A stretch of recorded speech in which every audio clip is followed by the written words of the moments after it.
Bonjour Jean-Luc Hiver. Bonjour. Comment se porte actuellement le marché obligataire?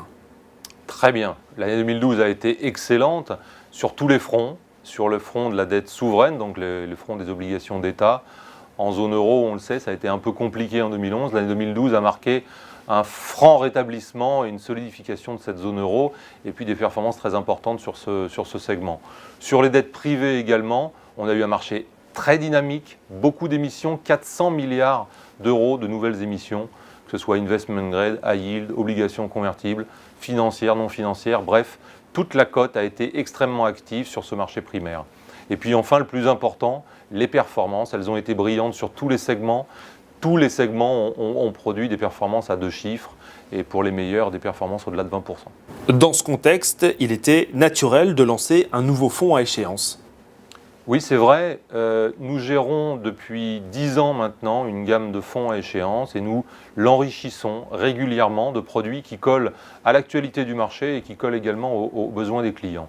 Donc aujourd'hui, il était normal pour nous de sortir un fonds global à la fois en termes de classe d'actifs et en termes d'allocation géographique. Donc nous lançons ce fonds LFP Rendement Global 2018 qui sera principalement un fonds de crédit avec une diversification souveraine et un fonds qui se focalisera sur les dettes provenant du monde entier, donc partie développée et partie émergente. LFP Rendement Global 2018 vient donc compléter votre offre commerciale.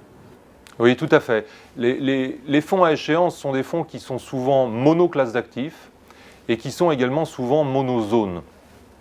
Ce fonds va être une agrégation de ce que nous produisons déjà dans notre gamme, c'est-à-dire des fonds de dette privée, des fonds d'obligations convertibles ou des fonds de dette émergente.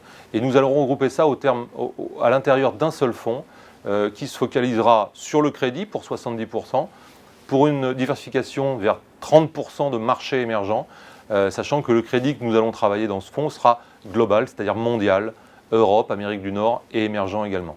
Merci Jean-Luc Hiver. Je vous en prie.